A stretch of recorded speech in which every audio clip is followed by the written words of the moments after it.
Welcome to CLC judicial. सबसे पहले एक आवश्यक सूचना, इस बार हम लोग माइनर एक्ट्स की क्लासेज फ्री ऑफ कॉस्ट हर किसी को दे रहे हैं। अगर आप कैंडिडेट हैं तो आइए, मोस्ट वेलकम, हमारे साथ मिलकर अपने सपने को साकार कीजिए। और अगर इन केस आप कैंडिडेट नहीं हैं तो आपकी जानकारी में कोई भी आपके बैचमेट, फ्रेंड्स, जूनियर, सीनियर कोई भी अगर कैंडिडेट हैं तो उन तक इस वीडियो को पहुंचा दीजिए, उन्हें इसका काफ़ी लाभ होगा। नाउ आज हम लोग एक्सपर्ट ओपिनियन की बात करेंगे। मैं थोड़ा सा पहले कुछ आपको इनपुट्स दे दूं, कुछ पढ़ा दूं, उसके बाद हम लोग क्वेश्चंस पे आएंगे। Normally the law is opinion of third person.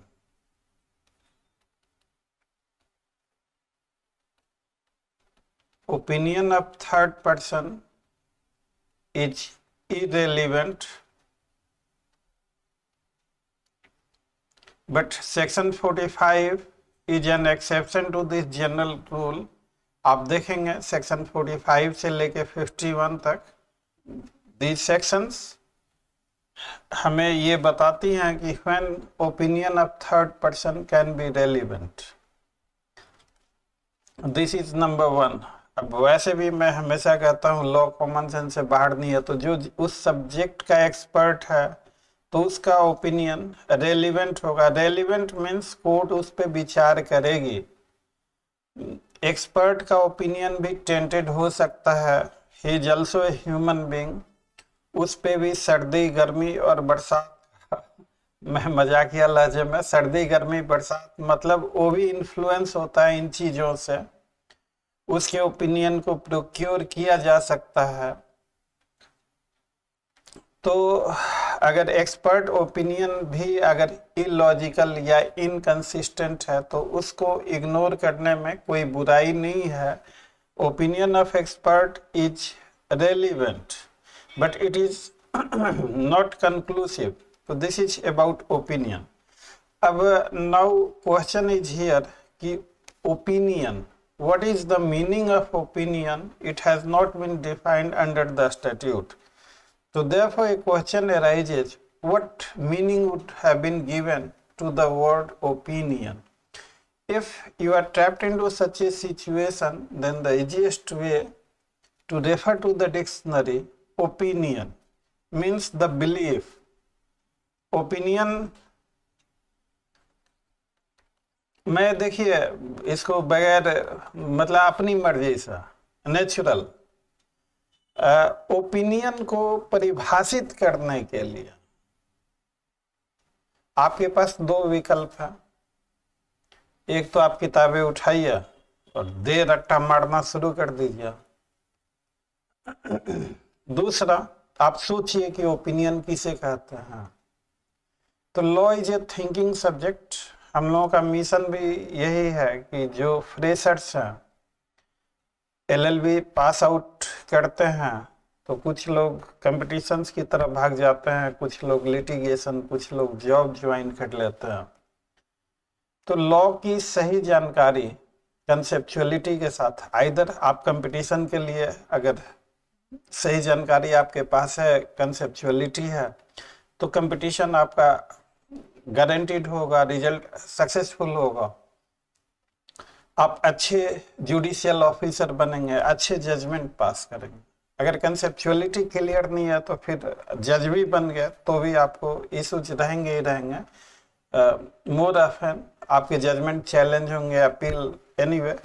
Litigation में तो आप अच्छे से अपने केस की पैरवी कर पाएंगे। So conceptuality of law it cannot be ignored, but unfortunately conceptuality पे हमारे यहाँ थोड़ा कम ध्यान दिया जाता है, एक फैशन सा हो गया है। अब ओपिनियन, अब आप बताइए साहब, ये ओपिनियन का मीनिंग क्या होता है? इसके लिए हमें डिक्शनरी देखना। ओपिनियन, मान लीजिए ओपिनियन पे दो चार लाइन बोली है तो हम लोग कह सकते हैं ओपिनियन मीन्स बिलीफ। बिलीफ किस चीज के बारे में? Belief based upon knowledge। कोई पर्टिकुलर फील्ड का स्पेशलाइज्ड नॉलेज है तो एक्सपर्ट। बेस्ड अपॉन नॉलेज मैं गलत, नॉलेज, स्किल, एक्सपीरियंस, बहुत सारी चीजें आप इसमें लिख सकते हैं। तो देखिए एविडेंस एक्ट के अंतर्गत जो सेक्शन 45 से लेके 51 तक दिए हुए हैं, इनमें these sections are meant for making the opinion of certain class of people relevant। 45 है आपका एक्सपर्ट का ओपिनियन। अब नाउ क्वेश्चन इज, अगर मान लीजिए कि ए है यहाँ पे, ये एक भीड़ को यहाँ पे देखता है, बहुत सारे लोग हैं, तो ए को लगता है कि ये भीड़ वायलेंट है और ये अनलॉफुल ऑब्जेक्ट के लिए अनलॉफुल असेंबली है। तो क्या ए का ये ओपिनियन कोर्ट एक्सेप्ट करेगी? अनलेस ये falls into any of the category given under section 45 to 51। A witness से उम्मीद की जाती है सेक्शन 60 के हिसाब से। सेक्शन 60 का कई बार जिक्र हम लोगों ने किया। Witness must be direct. तो ए ने जो देखा कि भीड़ वायलेंट है, वो जो देखा वो बताए। ए को लगा कि भीड़ जो है अनलॉफुल ऑब्जेक्ट के लिए असेंबल हुई है, अनलॉफुल असेंबली है, तो दिस में become opinion of the expert and this opinion of A is not admissible because only the opinion of third person is admissible who fall within the category section 45 to 51। 45 आपका expert का है। तो ये 2-4 line है, mind में जरूर रखना है। एक्सपर्ट ओपिनियन आप जब भी पढ़ें, आप लोगों ने कई बार पढ़ा होगा, सारे स्टूडेंट्स मेंस दे रहे हैं तो ना पढ़ने का सवाल ही नहीं पैदा होता। ओपिनियन ऑफ एक्सपर्ट, अब देखिए, when the court has to form an opinion upon a point of foreign law or science or art or as to identity of handwriting or finger impressions। तो ये आप देखिए कितनी चीजें हैं इसमें। if the court has, मैं इसको थोड़ा number 1 foreign law, science, number 3 art, identity of handwriting 4 and finger impression 5। The opinions upon that point of persons especially skilled। तो especially skilled, कुछ ना कुछ क्वालिफिकेशन हो इन सच फॉरेन लॉ, साइंस और art, तो स्पेशली स्किल्ड को मैं हाईलाइट कर दूं। ये specially skilled, a man who is skilled and specially skilled. अगर आप मेंस में लिखते हैं, थोड़ी देर के लिए आपने लिख दिया स्किल्ड, आप खुद ही सोचिए आप स्किल्ड लिखेंगे या स्पेशली स्किल्ड लिखेंगे। इनफैक्ट एग्जाम प्रेशर होता है तो ये स्पेशली वर्ड मिस होने के चांस होते हैं, जिनके आंसर इस तरह से इनकम्प्लीट और ये सारे कुछ वर्ड छूट जाते हैं, तो फिर थोड़े नंबर कम आने के चांसेस हो जाते हैं। तो आप जब भी लिखें तो स्पेशली स्किल्ड। तो such persons are called experts. हमने कुछ नोट्स आपके लिए इसके लिए टाइप करके, what a person thinks in respect to existence और non existence of a fact is his opinion. अब जैसे ए कहता है कि बी इज जेंटलमैन, तो this is opinion of A based upon his knowledge। The word opinion means something which is not gossip or hearsay। It means judgment or belief or conviction resulting from what one thinks on a particular question। और example है कि the question की certain injury was caused by a knife। A states कि he saw the accused causing the injury by knife। अब मान लीजिए कि here let me make some space to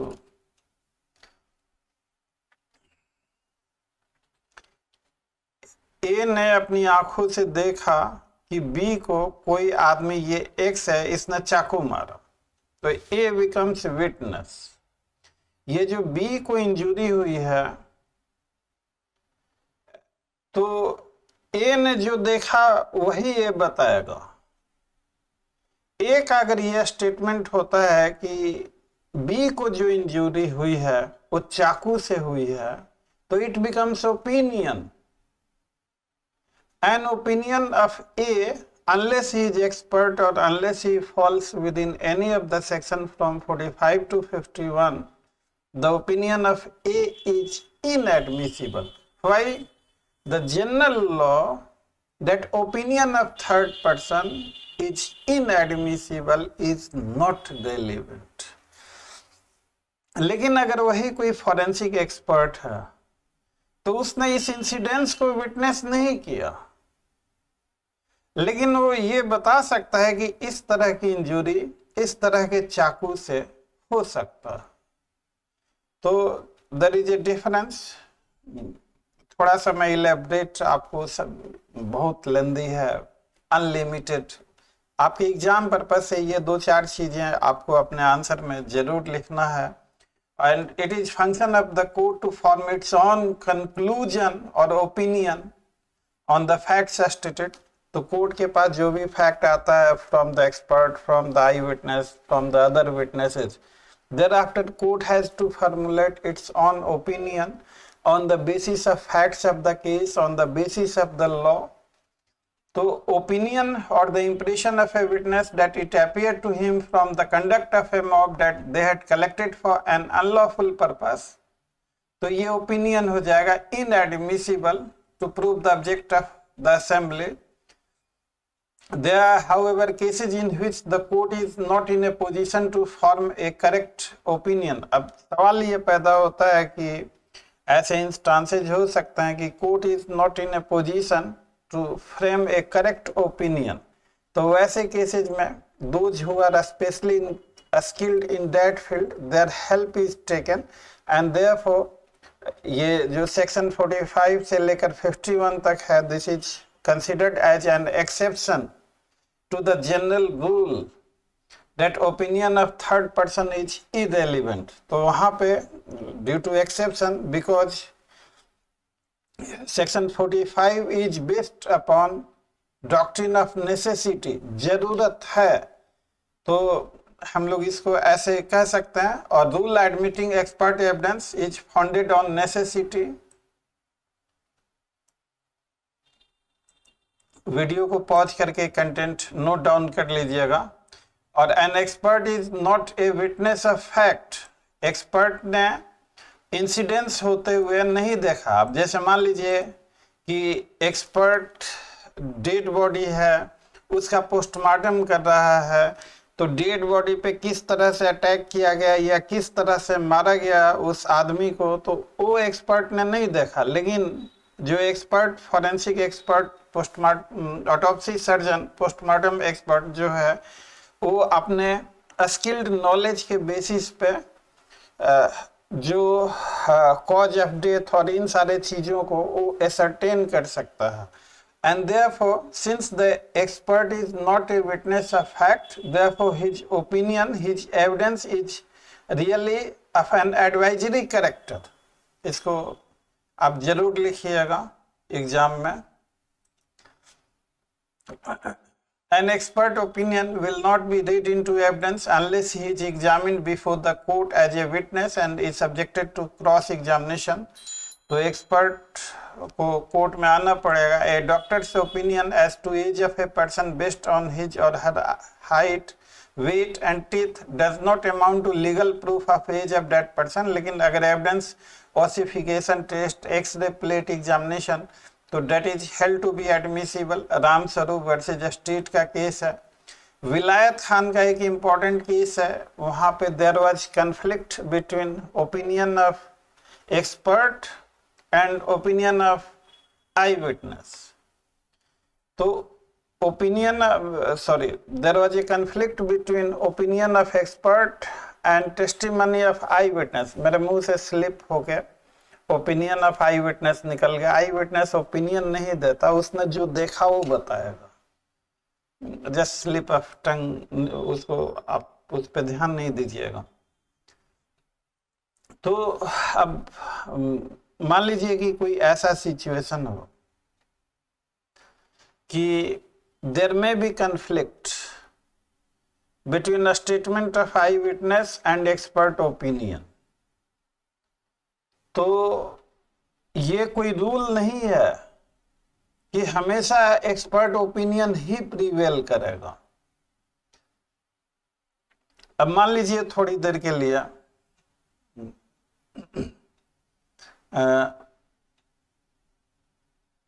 I witness कहता है,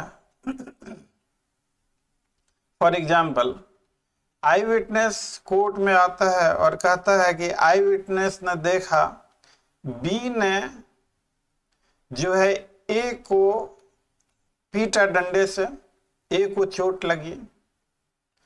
एक्सपर्ट ओपिनियन का जो एक्सपर्ट ओपिनियन है, जो डॉक्टर कहता है कि ये जो ए को चोट लगी वो शार्प एज्ड वेपन से। तो अब डंडे से शार्प एज वेपन जो है उस तरह की इंजुरी, डंडे से जो भी इंजुरी होगी ब्लंट नेचर ऑफ इंजुरी, अब डंडे से जो फाइन कट वाली इंजुरी नहीं हो सकती। तो अब यहाँ पे दोनों का क्रॉस एग्जामिनेशन होगा, आई विटनेस का भी क्रॉस एग्जामिनेशन होगा, डॉक्टर साहब का भी क्रॉस एग्जामिनेशन होगा कि किस तरह की इंजुरी थी, शार्प एज, कैसा कट था, किस फाइन था, रफ था, किस तरीके का।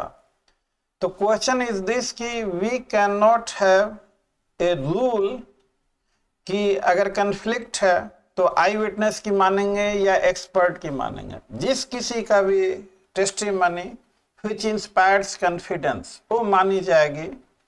अगर आई विटनेस का testimony if that inspires confidence तो आई विटनेस की बात मानी जाएगी। If expert opinion inspires confidence तो उसकी बात मानी जाएगी। और इसी तरह से 45A में है ओपिनियन इलेक्ट्रॉनिक रिकॉर्ड में, इसको कुछ इलस्ट्रेशन से समझाया हुआ है कि एक ही डेथ किसी पॉइजन से हो गई, जो उसका एक्सपर्ट है उसका ओपिनियन रेलिवेंट होगा। और बाय रीजन अब ए जो है अनसाउंड माइंड का था या नहीं था, तो एक्सपर्ट का ओपिनियन उससे रिलेटेड सिम्टम से। इलस्ट्रेशन बी, इलस्ट्रेशन सी कि कोई जो डॉक्यूमेंट है वेदर रिटन एंड प्रोड्यूस और प्रूव रिटन बाय ए और नॉट, तो ओपिनियन एक्सपर्ट का माना जाएगा। 46 है facts bearing upon opinion of expert, तो facts not otherwise relevant are relevant if they support or are inconsistent with the opinion of expert, which such opinion are relevant. The question is whether A was poisoned by a certain poison. The fact that other persons who were poisoned by that poison exhibited certain symptoms which expert affirms or deny to be the symptom of that poison is relevant.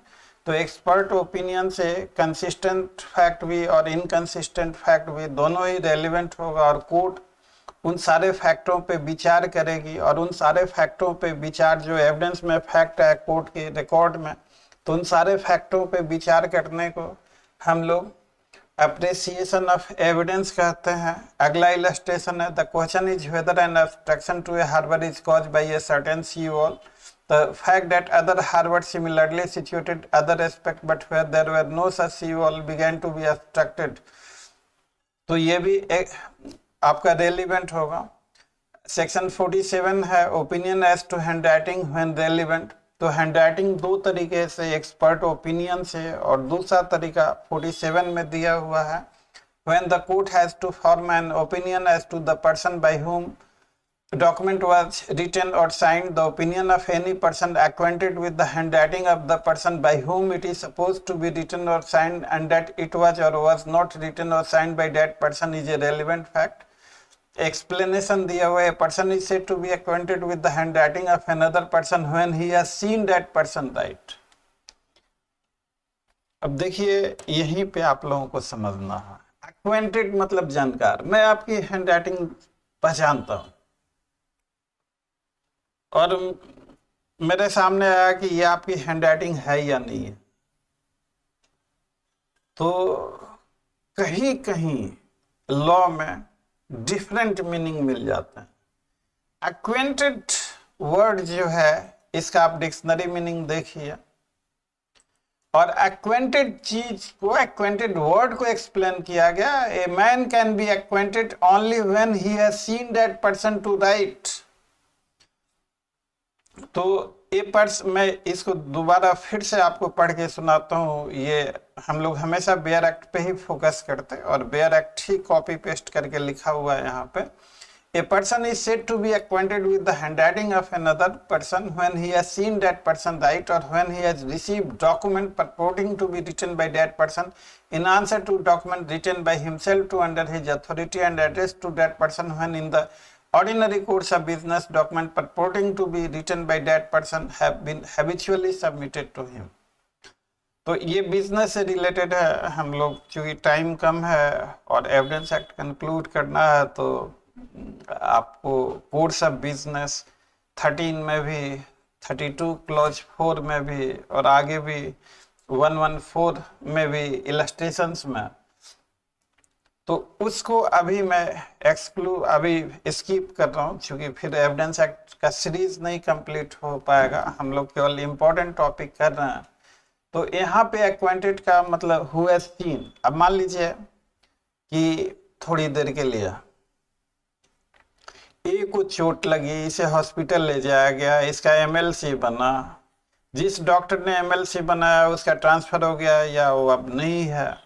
अब जो साथी doctor है उसने देखा उसको MLC बनाते हुए, report देते हुए, तो इस आदमी के बयान से नॉर्मली लॉ ये है कि एमएलसी रिपोर्ट पे कुछ लिखा हुआ है, तो जिसने लिखा है, जिसकी हैंडराइटिंग है, वही अपनी रिपोर्ट को प्रूव करेगा।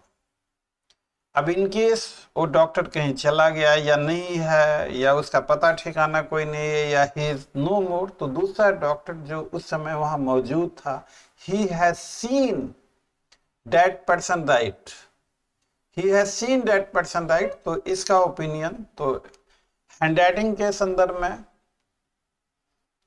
A man who is acquainted with the handwriting, उसका ओपिनियन रेलिवेंट होगा, और a man who has seen that man writing something, उसका ओपिनियन रेलिवेंट होगा। और इसको इलस्ट्रेशन से भी समझाया हुआ है कि the question is whether given letter in the, ये कोर्स ऑफ बिजनेस से है, इसको मैं उसके साथ लूंगा, इसको अभी स्किप कर रहा हूँ। और इसी तरह से इलेक्ट्रॉनिक सिग्नेचर का है opinion as to existence of right or custom relevant. तो जब कोर्ट को ओपिनियन बनाना है existence of any general custom or right, the opinion as to existence of such custom or right person who would be likely to know of its existence are relevant. अब likely to know, अब मान लीजिए कि ये जो रास्ता है, ये आम रास्ता, थॉरोफेयर, कॉमन फेयर है या नहीं है, तो इस विलेज, ये जो गांव या उस इलाके के जो आसपास के रहने वाले लोग हैं, उन लोगों का बयान, they are suppose to know this things. तो इसी को illustration, the right of villager, वही दिया हुआ पर्टिकुलर विलेज और पर्टिकुलर विलेज वेल जो कुएं का है, तो उनका ओपिनियन रेलिवेंट होगा। 49 में ओपिनियन एज टू यूजेस, ये सब जस्ट लिखा हुआ है, आपको एक्सपर्ट ओपिनियन या हैंडराइटिंग से ही क्वेश्चंस रहते हैं, ये सब। अब मैं तो नहीं कहूँगा स्किप करने के लिए, लेकिन आपके पास टाइम कम है तो इनको जल्दी जल्दी कर सकते हैं। मैं भी जल्दी जल्दी कर रहा हूँ। ओपिनियन एज टू यूज, हालांकि ये बहुत बड़ी, इस पे कई सारे केस लॉ हैं। तो एनीवे हम लोगों को थोड़ा सा चूजी टाइम को देखते हुए एक चीज और, बहुत सारे रूमर्स चल रहे हैं सोशल मीडिया पे, और वाकई कि एपीओ एग्जाम होगा या नहीं होगा, तरह तरह के कमेंट्स। मैं भी कुछ कह पाने की स्थिति में ऑनेस्टली नहीं हूँ, मुझे भी नहीं पता कि एपीओ एग्जाम होगा या नहीं होगा, लेकिन एग्जाम तो होगा आज न कल। तो आपने जो रफ्तार पकड़ी है अपनी तैयारी की, जो रुक गए फिर कुछ नहीं, वो पता न कैसे कोई गाना भी है, मुझे याद नहीं आ रहा। तो आप अपनी तैयारी जारी रखिए, और इस तरह की चीजें, पॉजिटिविटी, निगेटिविटी, अब कुछ लोग ये भी रूमर फैला रहे हैं कि एग्जाम ही नहीं होगा, कोई कुछ कर रहा है, कोई कुछ कर रहा। तो अपने ऊपर कभी भी कोई भी निगेटिविटी हावी ना होने दीजिए। रही बात टाइम की, तो साहब बताइए ये कब की एडवर्टीजमेंट? 2020 का है, अभी इतने दिन, इतना लंबा समय हो गया। वर्क लॉर्ड एटकिंसन ने ठीक कहा था, पावर करप्ट ए पर्सन, और एक और भी कहा गया था वर्क पार्किंसंस लॉ, कि the work is delayed as long time is given.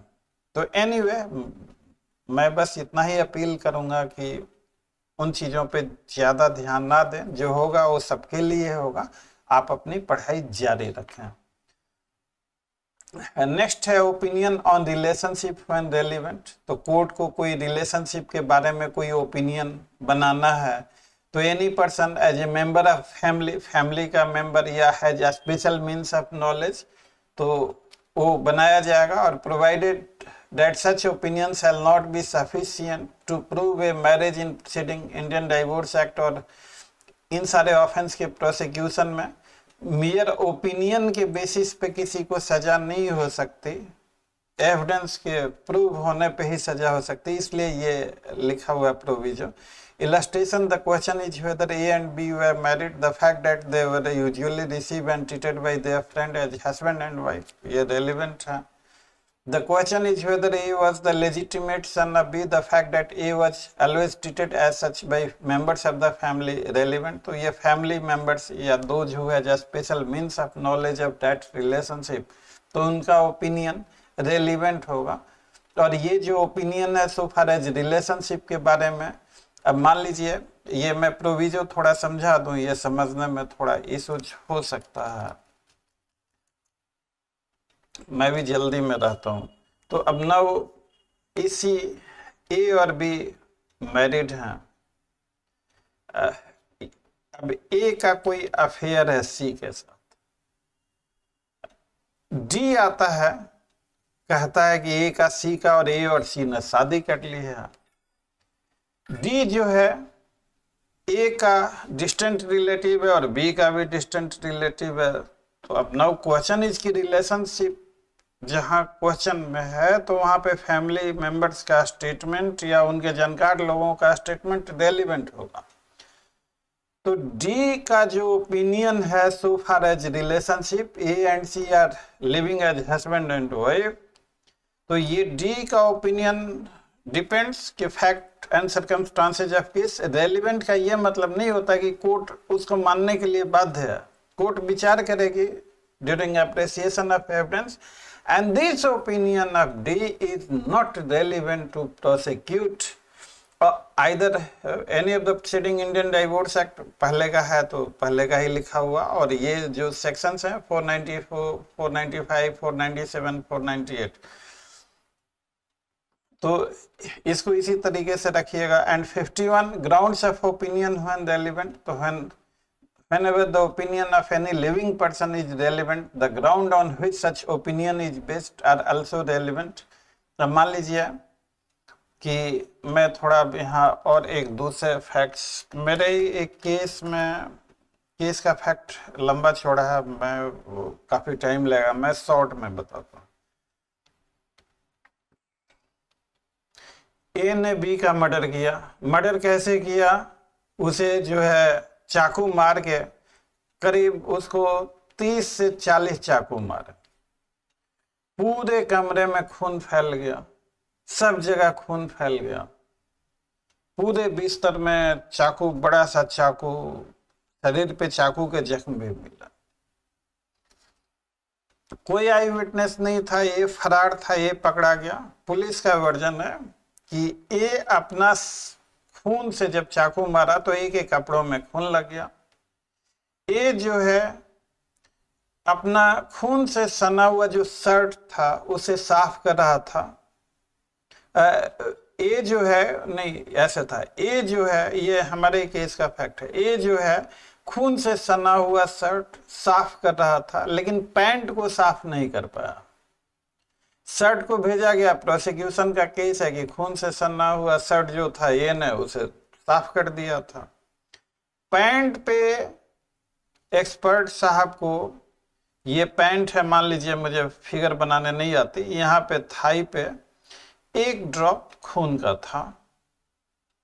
अब मान लीजिए जहां वारदात होगी और एक्सपर्ट साहब ने ओपिनियन दे दिया, पता ना कैसे दे दिया कि हाँ ऐसा हो सकता। क्रॉस एग्जामिनेशन में मैंने जब उनसे पूछा कि साहब ये बताइए 30-40, आईओ साहब से भी पूछा गया कि ये बड़ा अजीबोगरीब है, अगर शर्ट वो धो सकता है, साफ कर सकता है, तो पैंट क्यों नहीं? उन्हें खैर नहीं हुआ, आगे केस की चर्चा नहीं, लेकिन ये एक्सपर्ट डॉक्टर साहब से मैंने पूछा कि साहब ये बताइए 30-40 चाकू मारा गया तो एक ही बूंद खून गिरेगा, एक ही बूंद खून लगेगा पैंट में, और कहीं खून लगेगा या नहीं? तो थोड़ा वो दूसरे मिजाज के थे, उन्होंने कहा कि कोई ऐसा रूल थोड़ा ही है। मैंने कहा कि आपने किताबें बहुत बेहतरीन पढ़ी है एमबीबीएस करते हुए, मतलब काफी कोर्ट में ऐसी चीजें होती हैं।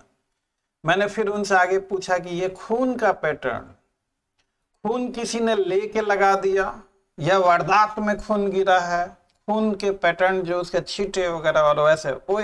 अब फिर अब डॉक्टर साहब की वहाँ पे, अब आप समझ सकते हैं क्या पोजीशन हुई होगी, हमें काफी लाभ भी मिला इन चीजों का। तो क्वेश्चन इज दिस कि अब डॉक्टर साहब ने कह दिया तो court is not bound to accept that, that opinion is only relevant. अब हम लोगों को अब इससे ज्यादा इसमें नहीं करना है, आपको छोटी छोटी चीजें शॉर्ट नोट्स में या जिस तरह का भी क्वेश्चन है, आई होप एंड बिलीव कि आपका काम चल जाएगा। कोई डाउट हो तो जरूर पूछिएगा कमेंट करके, और मैं भी कोशिश, सब एक्सपर्ट ओपिनियन कल कैरेक्टर का कराएंगे, और अब ज्यादा एविडेंस एक्ट जल्दी जल्दी करना है, ताकि देखिए इस बार गोल्डन अपॉर्चुनिटी है एपीओ क्रैक करने के लिए। मैं आज फिर रिपीट कर रहा हूँ, आईपीसी का प्लेलिस्ट बना हुआ है, उससे बाहर क्वेश्चंस नहीं होने चाहिए। अगर आप सारे वीडियोज को, 39 वीडियोज हैं, वो कर लेते हैं, आपका काम चल जाएगा। एविडेंस एक्ट का सीरीज चल ही रहा है, इसे भी कवर हो जाएगा। माइनर एक्ट का क्लासेज हम लोग दे ही रहे हैं आपको, उसमें भी कोई इशूज नहीं। वी आर ऑल्सो प्लानिंग कि कुछ इंपॉर्टेंट टॉपिक सीआरपीसी के भी बता दें फ्री क्लासेज में। इस बार का हम लोगों का, अरे भाई ऐसे ही एजुकेशन भी नॉट कमर्शियलाइज ऐसे ही हो जाएगा, तो इसलिए हम लोग उस मिशन के अंतर्गत इस बार फ्री क्लासेस दे रहे हैं। कुछ लोग पूछते भी हैं कि क्यों फ्री क्लासेस दे रहे हैं, हम लोग कहते हैं हमारी मर्जी, आपकी मर्जी हो आप भी दीजिए। खैर एनीवे, इसी के साथ आज का वीडियो यही खत्म होता है। वीडियो अच्छा लगा हो तो वीडियो को लाइक, चैनल को सब्सक्राइब, नोटिफिकेशन आइकन को प्रेस जरूर कर दीजिएगा, जिससे हमारी हर आने वाली वीडियोज आपको नॉन स्टॉप तरीके से इमीडिएटली मिलती रहे। और वीडियो को ज़्यादा से ज़्यादा शेयर कीजिएगा, ताकि हर लॉ स्टूडेंट्स के पास ये वीडियो पहुंच सके। आपके बगैर सहयोग और समर्थन के हमारा मिशन कभी कामयाब नहीं हो सकता, इस बात को कभी भूलिएगा नहीं। तो thanks for watching, see you tomorrow, till then bye bye.